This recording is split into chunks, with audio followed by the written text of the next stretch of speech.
Regular viewers to the channel will no doubt recognize my Case CX80 excavator here. I picked this thing up a little over a year ago now, and I think it's been a good machine all the way around. I'm really happy with the performance, and the cab and everything's really nice on it. It's a great machine, but it ain't working right now. This is the first issue I have had with this machine. Well, first major issue. This actually started about a month or so ago. It was a really cold day, and I fired the machine up, and it fired right up just like always. But when I went to move it, it wasn't happy. And let me show you what it's doing. So we can crank it up just like normal. I mean, it fires right up, runs, idles beautifully. We engage our safety lever, and we can run the functions. You know, we're down here at an idle, so you wouldn't expect anything super fast reaction time wise, you know, but it seems to move just about like you would expect.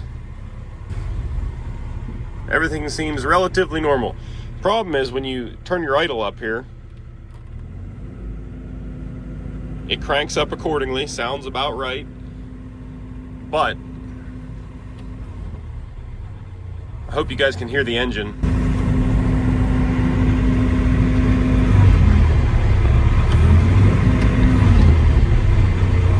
It bogs pretty substantially anytime you run any of the functions. Doesn't matter what function. I mean, it's like you're just really bogging down that engine, and doesn't appear to be any apparent reason for it. And then as soon as you let off that function, revs right back up to normal. Sounds just like it should, like you would expect. And the further up the throttle you get, the worse the response is.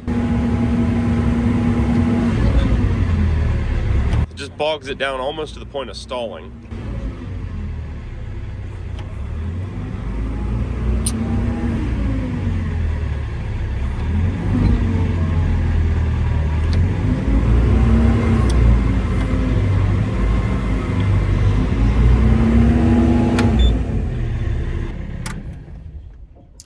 All the while you're running those functions, you know, an engine under a heavy load, or, you know, with certain different problems, if you're running something and it's bogging out like that on a diesel, you would expect to see black smoke coming out of the exhaust. But in our case, we don't see any. There is no DPF on this machine, so you can't even say, well, the DPF's catching the smoke. So let me set the stage for you. When this happened, it was a really cold day, and I mean, like, it was 0 degrees Fahrenheit, or maybe even into the negatives a little bit. And I forget what we needed the machine for, but we needed it. And, you know, no problem. Fired right up.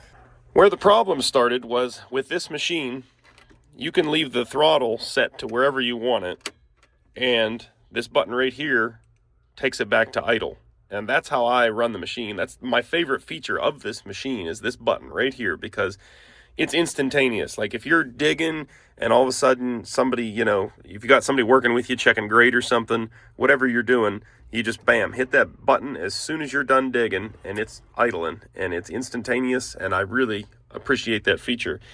It does auto idle if you don't hit the button. You know, it will auto idle back down, but even if you do it that way, the same thing will happen. You just so used to hearing the machine idle, you don't think about it. You shut the key off, you know, you're done for the day. You shut the key off, throttle's already at idle. You don't have to worry about it. Problem is, when you come back the next day or an hour later, whatever it is, you crank this thing up. Well, now the throttle is still set at full throttle, and instead of starting off at an idle and staying there like it should, it's a very easy thing they could do in the computer, I'm certain of that. But instead, it reverts to the actual physical knob position and takes off wherever you have that throttle set.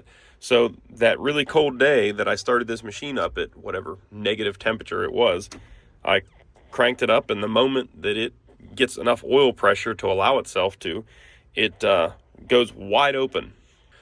So as soon as I realized what was happening and it was going to run wide open right off the hop there, I hurried up and cranked the throttle down. So it was only at a full throttle for less than a second, I would say, because I was right here. I mean, I already had my hand on the key, so only takes me a second to realize what's going on and turn it down.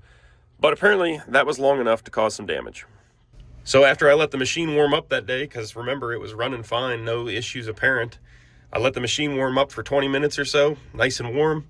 I go to walk it out of the shipping container building, and it still reacted and ran fine for those first couple feet. We made it out of the shipping container building about 10 feet, and then all of a sudden this thing just went blah and fell on its face with no power. And then, just like I showed you guys right now, every time you'd run a function, it would just bog the engine down to the point where it dang near stall. So being that it was so cold like that, my immediate thought was, well, that's fuel gelling up. I've had it happen on machines and trucks and stuff before, to where the fuel starts to gel but doesn't quite gel 100%. So the engine will still run, it'll just kind of like not have enough power, and it'll act just like this thing was doing. So therefore I thought, fuel's gelling up, ran in the shop, grabbed a bottle of diesel 911, came out, dumped it in the tank, and if you do that, it's still running. You should be able to let it run for a few minutes and it'll ungel that fuel and you should be back in business. So I waited 20 minutes of this thing idling with the diesel 911 in the tank, and still no dice. So I said, well, we must have fuel filters clogged up then or something, because man, for the life of me, it just seems like it's not getting enough fuel. And again, no smoke out of the exhaust, so that's also confirming to me that not enough fuel. Because this thing wasn't running right, I ended up finding another machine to do what I needed to do that day, whatever that was. And the next day I got fuel filters from this machine, changed out the fuel filters, no change at all, still ran exactly the same. So at that point, I was kind of scratching my head. It seems really odd, and like I showed you, it seems to react as you would expect at an idle. But when you turn the throttle up, it acts more and more. The higher on the throttle you go, the more and more it acts like it's really working hard or straining. This being a computer-controlled engine, I kind of thought, well, maybe there's just like a computer glitch or a sensor or something stupid. These case machines are actually made by Sumitomo, I think I'm saying that right. And you can actually get in here and check all the live data. So I did that. We weren't throwing any codes or anything.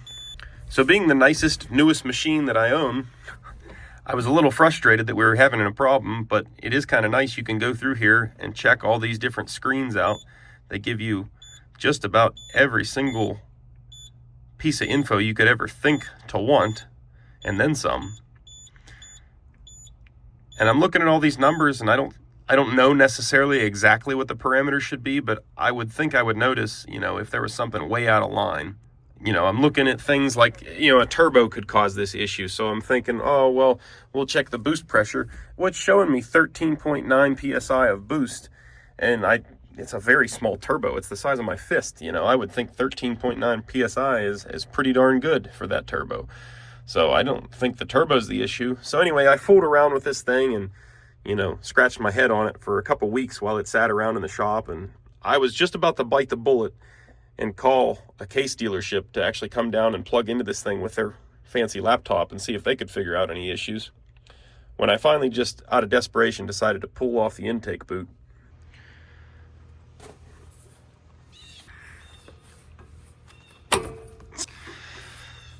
So out of desperation today, my last ditch effort before giving in, calling the dealership, having somebody smarter than me come look at this thing, I pulled the boot off of the turbo here, and I don't know if I'm going to be able to show you guys, but she is locked up tight now. I got it to move like a 1/16 of an inch, but it is stuck hard. So there be your problem, driver. So what I didn't notice in my cavalier approach to looking at numbers here was the barometric pressure reads exactly the same as the boost pressure. And they're right next to each other. You'd think I would notice that, but of course I didn't. It took buddy Sam trying to explain this all to me a couple times. Long story short though, the turbo is the problem, because we're sitting here not even running right now, and it's still showing us 13.92 PSI of boost pressure, which obviously is not true. So the turbo is definitely our problem, and I guess right now we can just creep this thing back into the shop and yank that off there, because we need to get that fixed, because I got plenty of things around here I need to be doing with this machine, and it ain't helping me out any right now. I know for sure what happened now. When we started the machine up and it went full throttle right off the hop, it didn't have enough oil pressure to get to that turbo. It lubed the bottom end because the machine is smart enough, it won't let itself go full throttle without seeing oil pressure. The trouble was it didn't get to the turbo yet. So that turbo spun dry for probably a second or two. At the speeds that they spin at full throttle, that don't last very long. So she cooked herself. Apparently it must have survived long enough though for me to let the machine warm up at an idle and then throttle up again and walk out of the building, and then that's when it finally gave up the ghost. It didn't like that anymore. So disappointing, but like I said, probably one of the better outcomes we could have had here. At least the actual engine didn't not have oil pressure or something crazy. That would have been a very expensive mess up, but we can fix this. So let's fire this thing back up and see if it'll walk into the shop.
Well, with the case in the shop here, I guess it's time we can zap this turbski off of here.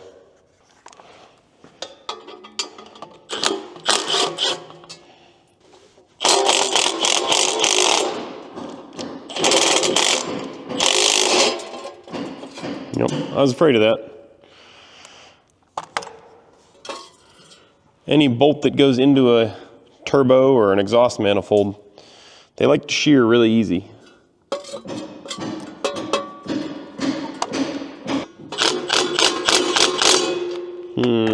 Looks like that one goes into an EGR cooler, which also gets pretty hot.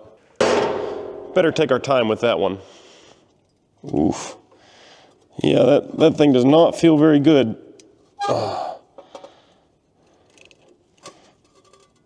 Nope. I am terrified of breaking that. I'm gonna get the induction heater, see what we can do there. All right, well, I got the induction heater broken out here. Probably should have got this thing out on that first bolt that I snapped, but, you know, live and learn.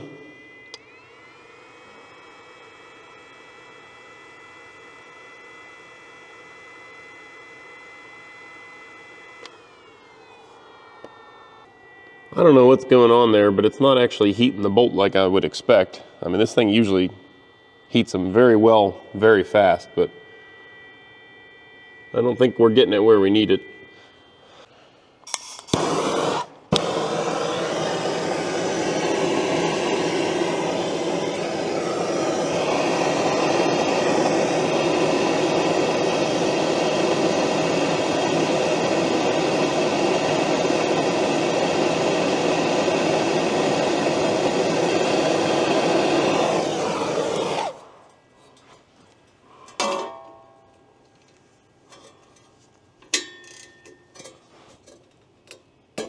Hey, something happened.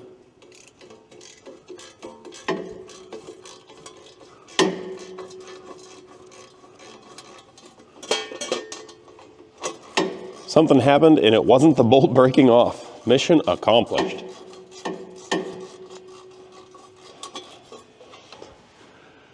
That induction heater is usually the ticket though. I can't believe that didn't work.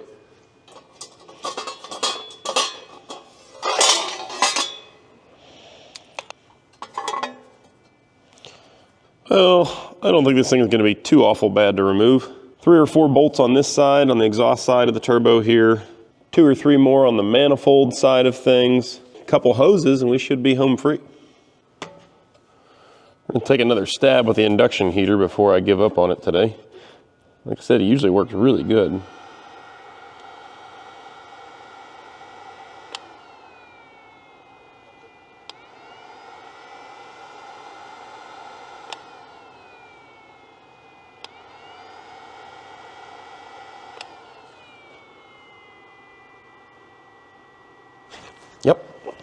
It's hot.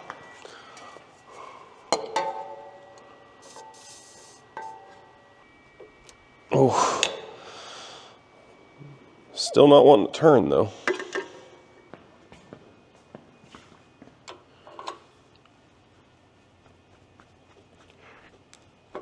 Oh man.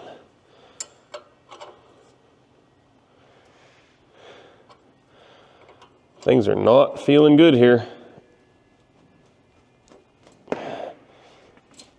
Ah, that feels like it's breaking.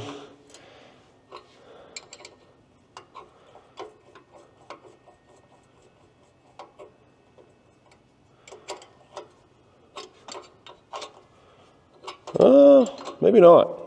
I think the whole stud's coming out, which is a lot better than it snapping off. That little inductor usually gets the nuts glowing red. So I'm surprised that the nut wouldn't come off before the stud backs out.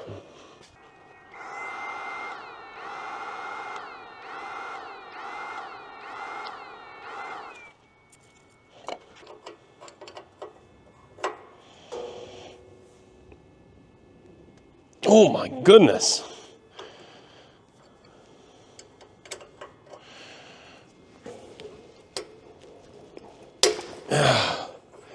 Hey, look at that. The nut actually came loose on that one.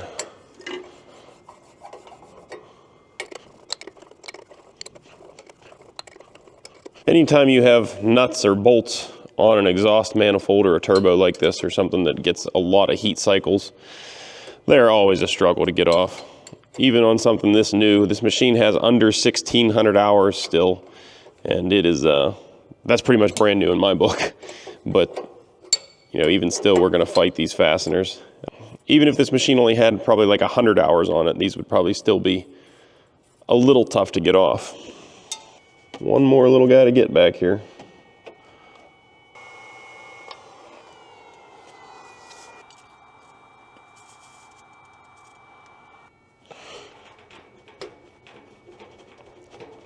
Come on. Oh, something's turning. I think it's the whole stud again.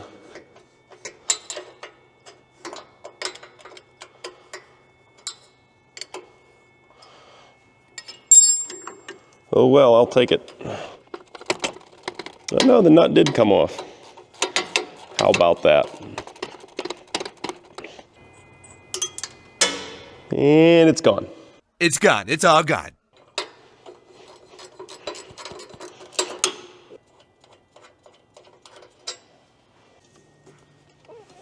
Ow! That's the second time this stupid connector's got me.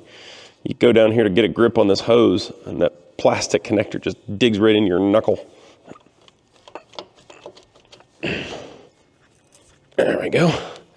Intake boot up and out of the way. So we're already like halfway there. We got our boost hose, oil drain line, oil feed line, and then just 3 manifold studs, and this turbo should be free.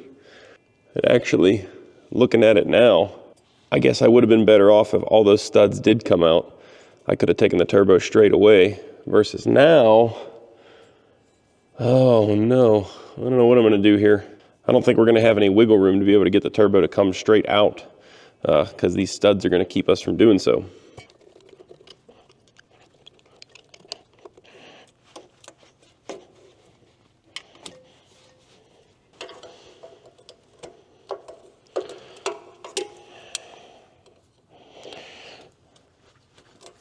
There's our turbo drain line. Oh, if I can get it off of there. There we go. All right, just 3 studs to go. The third one seems like it's gonna be great fun to get to. It's back up under here behind this turbine. That'll be great. And it's gone. I'll call that a win. 2 out of 3 ain't bad. Came right off of there. Ooh, almost forgot our oil feed line.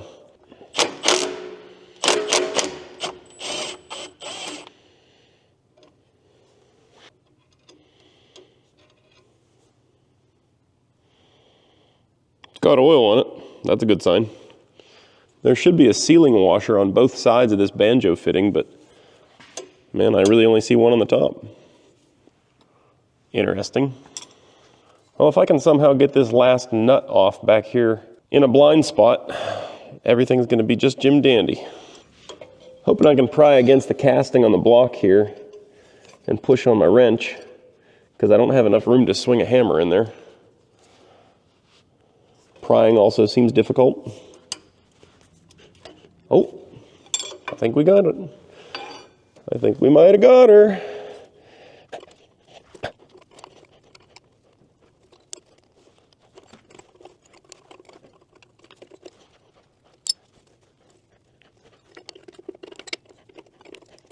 And of course, I dropped it. Seems to be a running theme for this thing. It's God. But yeah, theoretically, we're nearly free. But like I said, kind of bound up on studs here. I got studs in this plane, keeping me from bringing the turbo straight out. And I've got studs in this plane, keeping me from sliding the turbo that away.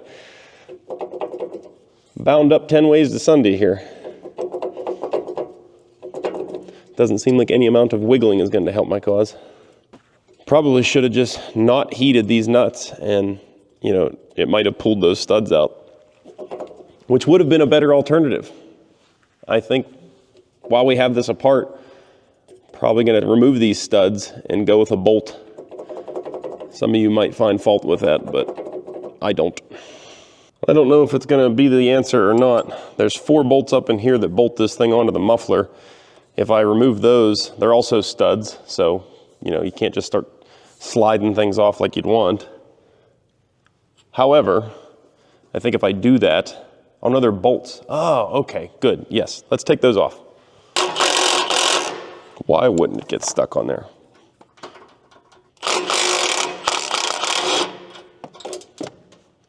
I'm not even trying to save the bolts anymore. I mean, I'm gonna reuse them. I'll dig them out of the belly pan, but almost everything I've loosened has fallen down into the abyss down there. It's gone. It's all gone. Another one bites the dust. Down into the abyss. Oh, buddy. That was the last one. Now we might be able to get our turbo off. This flange isn't very far out of reach, but it is out of reach. It's just enough that you have to be double jointed to get in there. Come on. Oh yeah, we got it. This is what success looks like. Well, I mean, it was a failure, but a successful repair of failure? Well, not yet. We're working on it. So we'll go throw this thing on the workbench so you guys can see. Maybe we'll throw a socket on the compressor wheel here and see if we can get it to turn. But right now, she no spin. Well, while this thing is sitting in the shop here waiting on the turbo, the odds are pretty slim that we might get any debris flying through the shop and, you know, just happen to land in that oil return hose and contaminate our oil, but never zero. Something else I want to just quadruple check while I have this thing apart. I'm 99% sure that we don't have any issues with our oil feed to the turbo. However, with the turbo off of there, I do want to put a container here and just verify that. So I'll basically just start the engine for a second and make sure we have oil coming out of here. I don't love this setup. There's a chance that you guys are going to take a bath in this, but yeah, we're gonna try anyway.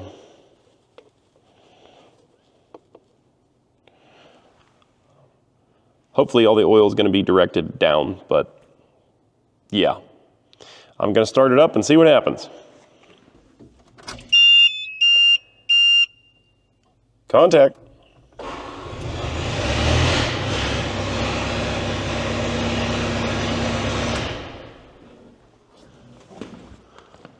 Yeah. Yeah, it's got plenty of oil pressure rather. That was only a couple seconds of running time and it put out quite a bit there. Well, that's good. I figured we had plenty of oil pressure at the turbo, but you know, you don't want to replace a turbo and then find out you were wrong. Have to replace another one. Well, we got to take a break from that now though. I am starving. You know what that means? Time for a factor meal. What we got here? That sounds good.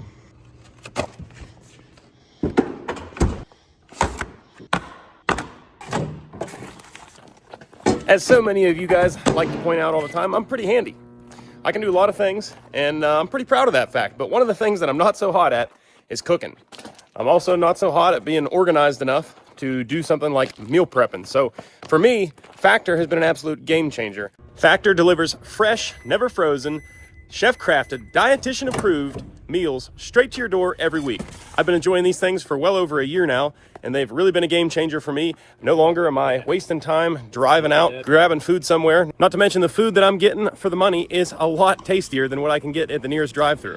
Seems like the menu's always changing and updating, and I can pick however many meals I want for every week. I set my subscription up for 6 meals a week. That works pretty good for me, but if I need to, I can add or subtract a meal or put them on pause for an entire week altogether if I know I'm not going to be around here. Best of all with Factor, there is no going to the grocery store. There's no standing in line at a checkout or dealing with a self-checkout. Ugh. And there's no meal prep and no cleanup. I hate doing dishes.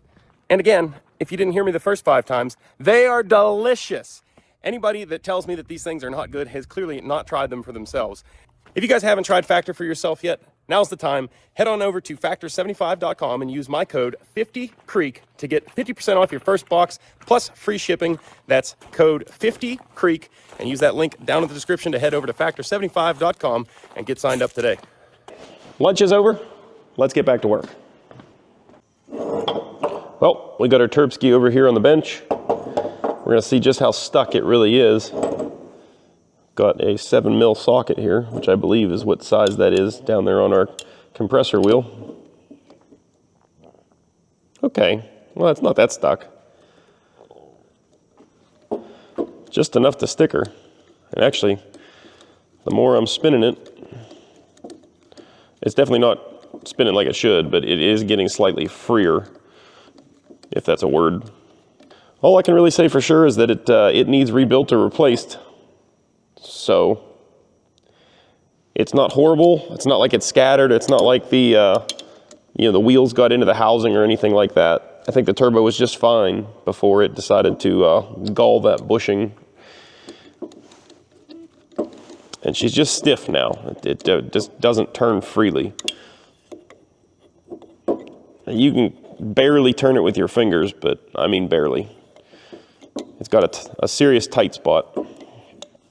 So, what do we do when we have a bad turbo or injection pump or anything related of the sort? Heads up, Curtis. Oh, we are back. It's Turbo Tuesday, apparently. A speedy turnaround time as usual from our friends at Area Diesel. I am told this box contains everything we're going to need to correct our turbo conundrum here.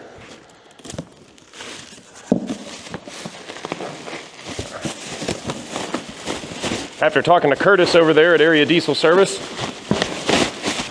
he told me it looked like there was some possible contamination in the turbo, so he advised me to change the oil, which anytime you're installing a new turbo or a remanufactured turbo or something like that, you always never risk it, always change your oil anyhow, because you never know what's floating around in your oil. This was luckily just coming up on a service interval anyway, so we're not really missing anything. Oh yes, this is what I thought it was. So when I hit 100,000 subscribers on YouTube, YouTube sends you out a plaque. They call it their play button, and it's an award for reaching 100,000 subs. And you don't get another one again until you hit 1 million, which, fingers crossed, I'm really hoping to hit this year. But I think, I think this one is actually nicer than the 1 million subscriber plaque that they're going to be sending me eventually, hopefully. This is from Area Diesel Service. This is just a plaque commemorating that we work together, and this is the pause button. So that's pretty awesome. I can't wait to hang that up next to the play button. These guys did a really awesome job on this thing. Like, that's a piece of, looks like 3/8 plate burnout for the pause symbol. Some nice letters out on there. That really nice piece of, was that oak? Above and Beyond. That thing's awesome. Thanks to those guys over at Area Diesel for sending that over. That's awesome.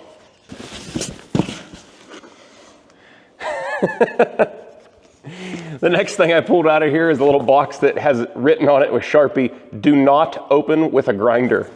And I think that has something to do with when I shipped them my turbo, I sent a few hats along with the turbo, and I think old Curtis sliced right through one of them with a grinder because he was having some fun opening the packaging.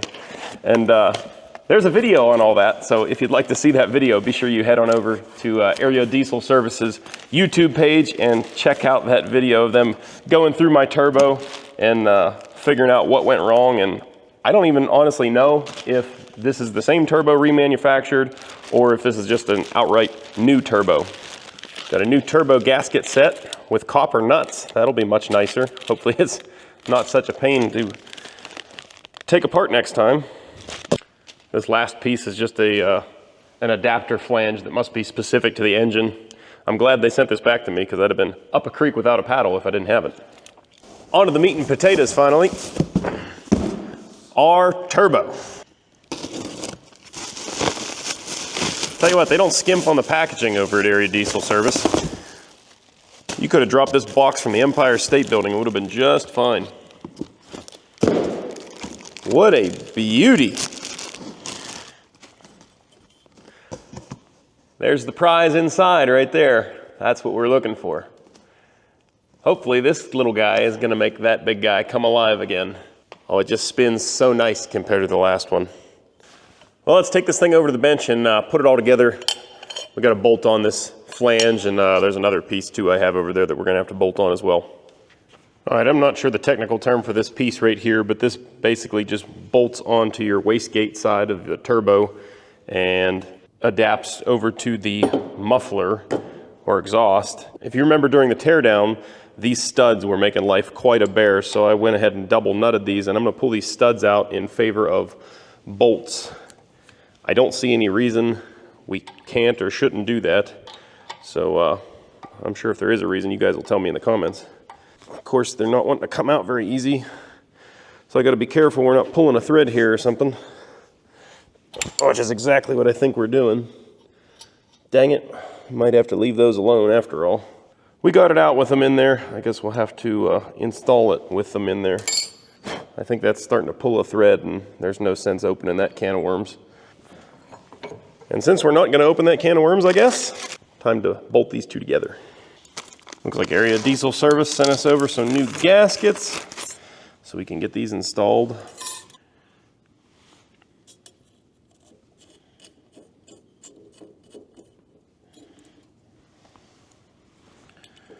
I'll use 2 nuts to just snug these studs up. I'm not going to go crazy and crank them down real hard, but get them a little tighter than finger tight.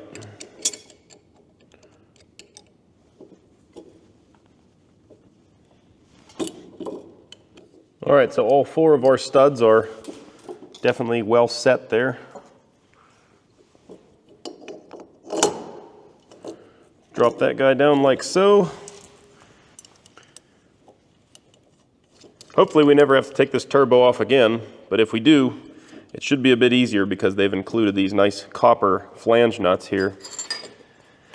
The copper should keep them from ever seizing to the studs like we had the issue of when we removed them. All right, I got those satisfactorily tightened down for now. Once it's bolted onto the machine, I might try to snug them a little bit more. It's kind of hard to hold the turbo here. You know, you could probably clamp it in the vise somehow, but good chance you're gonna mess up one of these machine surfaces or bend something. It's not worth it. We'll just tighten it up once it's back in the machine. I'm excited to get my machine back. I should have dove into this thing the moment that it screwed up on me, but yeah. Stupid is as stupid does. So we got some more hardware we gotta put onto the turbo before we can actually mount it. There's a couple studs go in the bottom here for our oil drain. Throw our gasket on, drain hose, and then there's I'm guessing a Suzu specific bracket here that gives you a place to bolt your heat shield to. Okay, we snugged everything down. I think we're finally ready to mount it to the engine. I put the fresh gasket up there on the exhaust.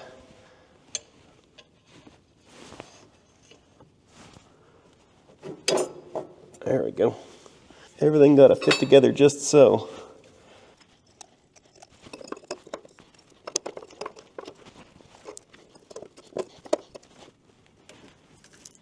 All right. I think we're getting this jigsaw puzzle together finally. You can't just connect one thing at a time. You have to kind of get them to all jive at the exact same time. I'm really impressed with these copper lock nuts. These are going to make life much easier should I ever have to take this back apart, but fingers crossed I don't ever have to experience it.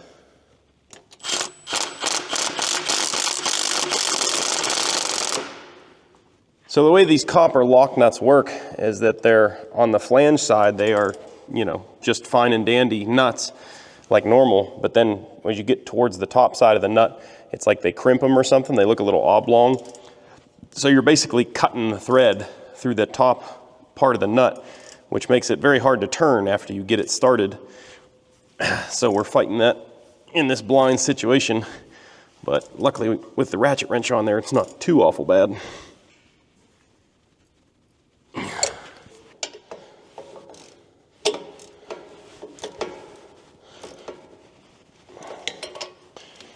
Got the clamp back on our turbo drain, charge air hose. Already had our intake one on. We just have to tighten all these clamps down.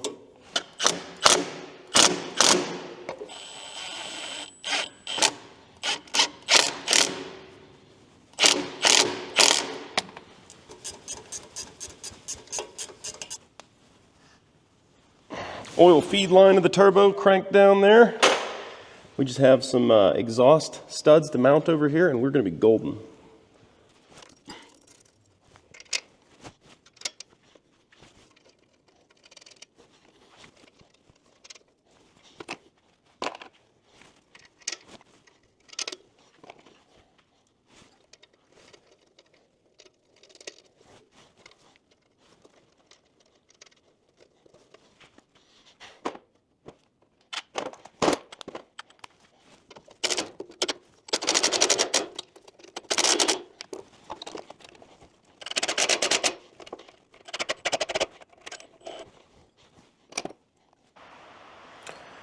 All right, the very last thing we got to put in place here is our little heat shield.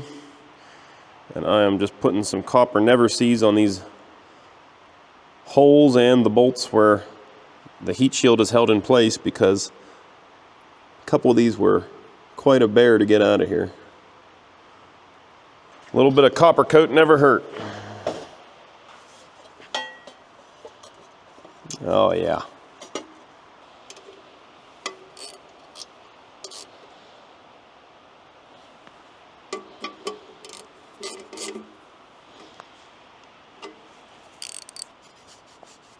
Look at that. One final little wipe down and we are back in business, I think. We're just about ready to fire this thing up, but before we do, we need to change the oil, because the guys over at Area Diesel Service told me to make sure we change the oil before we fire this thing up, because there could have been possible contamination which led to our bearing failure in the other turbo. General rule of thumb, you want to do that anyways, anytime you're installing a new turbo, because the same reason there could have been something gets into the oil, not only before the turbo came off, but during the removal process. You have the oil lines and stuff off. I tried to keep them covered up and keep any dirt or contamination from getting down in there, but it is possible. So let's drain the oil out of this thing. I would much rather drain the oil hot, but in this circumstance, that's not exactly achievable. Had I thought about it before we removed the turbo, I would have hot drained it then. And yeah, I didn't think about it.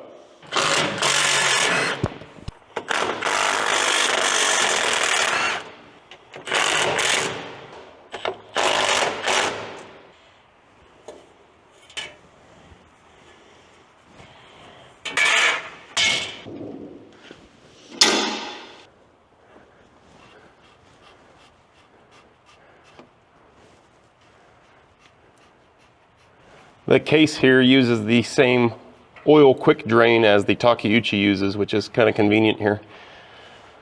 So you You don't even need any tools to drain the oil. You can just pull off this cap by hand, and then you thread this drain tube on by hand, and it, as you can see, just lets the oil start flowing, and that's all she wrote.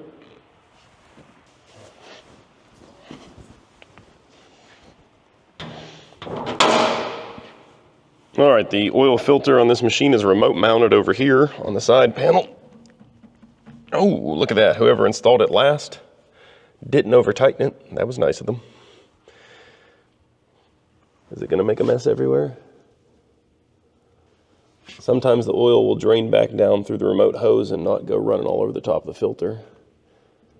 But then again, sometimes it does. Yep, there it goes. Dang it.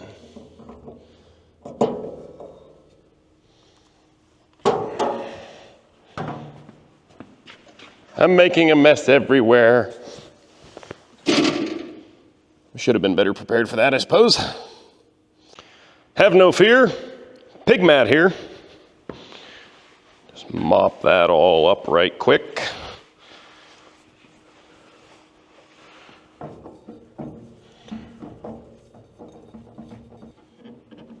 Got a nice new filter threaded on there.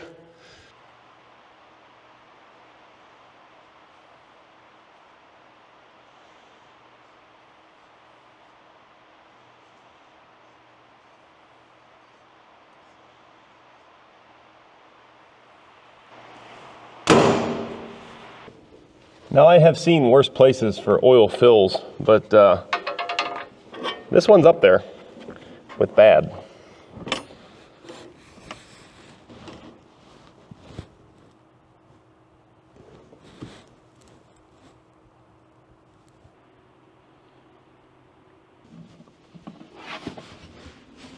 All right, we're coming down the home stretch here, just about to fire it up and check for leaks.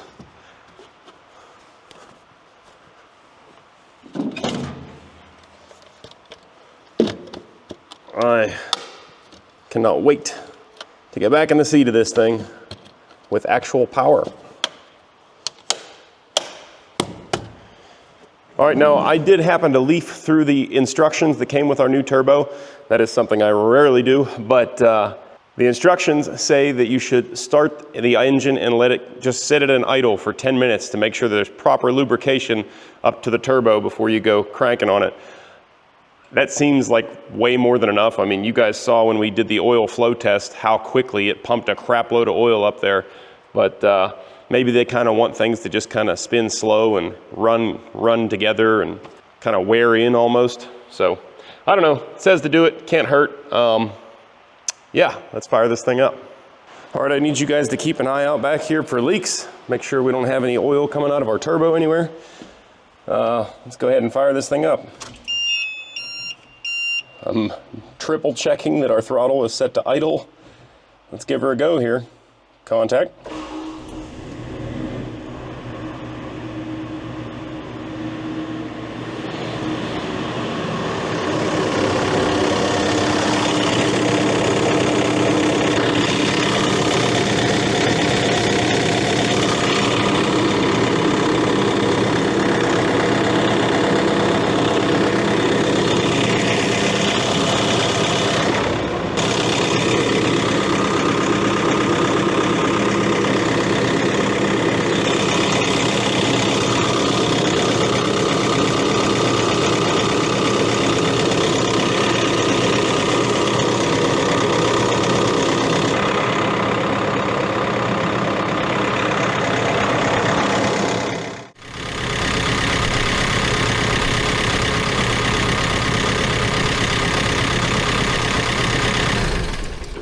All right, we let it idle for 10 minutes there.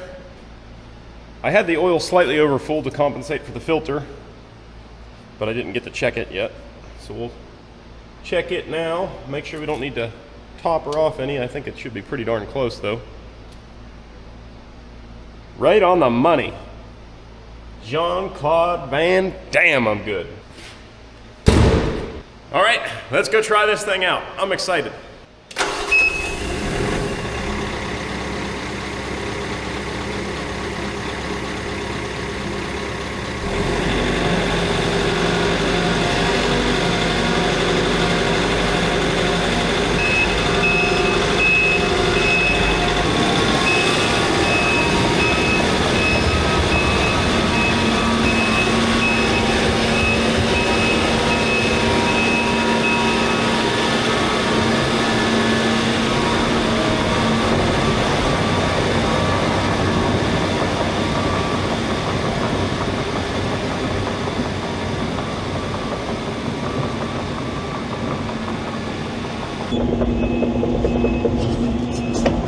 Oh yeah, boys.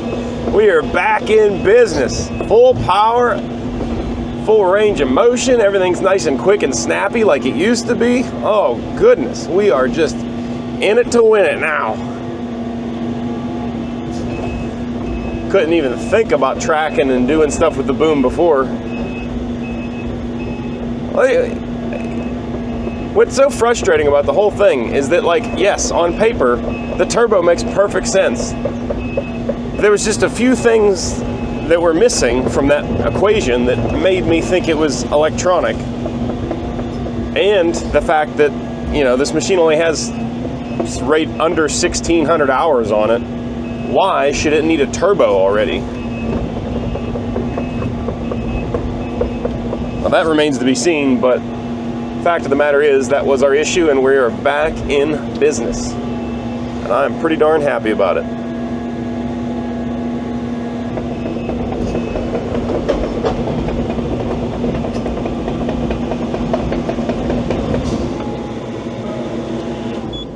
Let's go grab a bucket and try to do something here.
Well, thank goodness that took care of it. I was really nervous that there was something more wrong with this machine before I found that turbo issue. A lot of times what I find when I go back and edit these videos for you guys is that, I have to watch myself go through diagnostic steps. And it becomes painfully obvious sometimes that I'm missing something or messing up. And I'm going to bet that this is going to be one of those videos. I promise if you were standing here in my boots, it wasn't so obvious at the time. Of course, once you find an issue, it usually all clicks and makes sense. And you're like, oh, I should have thought of that. All in all, this machine has been a fantastic addition to the fleet. I really do like this machine. It's super comfortable to operate. It's pretty powerful for the size, pretty nimble. I do wish it just had regular steel tracks on it rather than these rubber road liner pads. They don't grip as well on slopes and stuff as you would like. A lot of you guys saw when we installed this work brow progressive link thumb and quick coupler. That thing's fantastic. That makes this machine super, super awesome for doing clearing and brush work and debris work. I'd like to get a good little demo job to put this machine on. I think that'd be a good test for it, but it's been fantastic. So no complaints on that thing at all. I got to thank those guys again over at Area Diesel Service for getting us hooked up with a new replacement turbo for this thing in such short order. This thing gets used a crap load around here, especially with the house build going on. So I definitely needed it back up in action as quick as possible. I kind of hee-hawed around too much during the cold months there, not getting on the diagnostics there and figuring that thing out.